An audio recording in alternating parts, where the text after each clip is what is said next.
देखिए, वास्तविकता में योग की प्रक्रिया क्या है।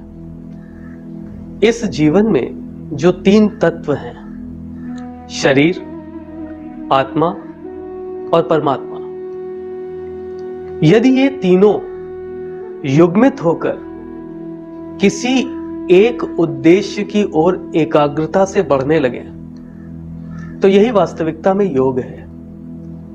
आपको एक ऐसे उद्देश्य की तलाश करनी है, एक ऐसा उद्देश्य अपने जीवन का नियत करना है जिसमें जीवन के तीनों तत्व, आपका शरीर, आपकी आत्मा और आपका परमात्मा, ये तीनों एकाकार होकर पूर्ण निष्ठा से उस उद्देश्य की प्राप्ति के लिए यदि अग्रसर हो जाते हैं तो यही योग है।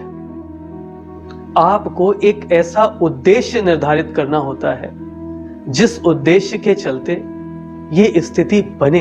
आपको ये ध्यान रखना होता है कि हमारा शरीर जैसे कोई उद्देश्य है तो उसके प्रति हमारा शरीर निष्क्रिय तो नहीं है।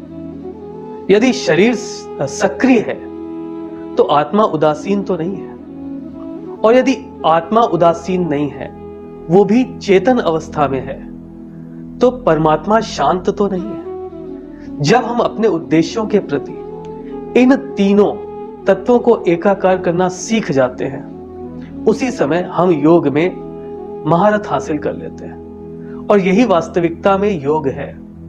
यदि आप एकाग्र होकर ध्यान से योग का विश्लेषण करते हैं और योग की अवधारणा को जीना चाहते हैं तो सर्वप्रथम वो उद्देश्य निर्धारित कीजिए जिसमें इन तीनों तत्वों की संस्तुति हो, जिस उद्देश्य को ये तीनों तत्व एकाकार होकर स्वीकार कर लें, और जिस उद्देश्य में ये तीनों तत्व संतुष्ट हों, इनको प्रसन्नता हो।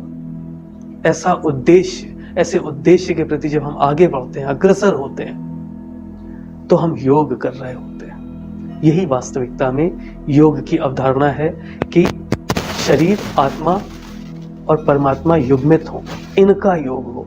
यही वास्तविकता में आध्यात्मिक योग है। ठीक है।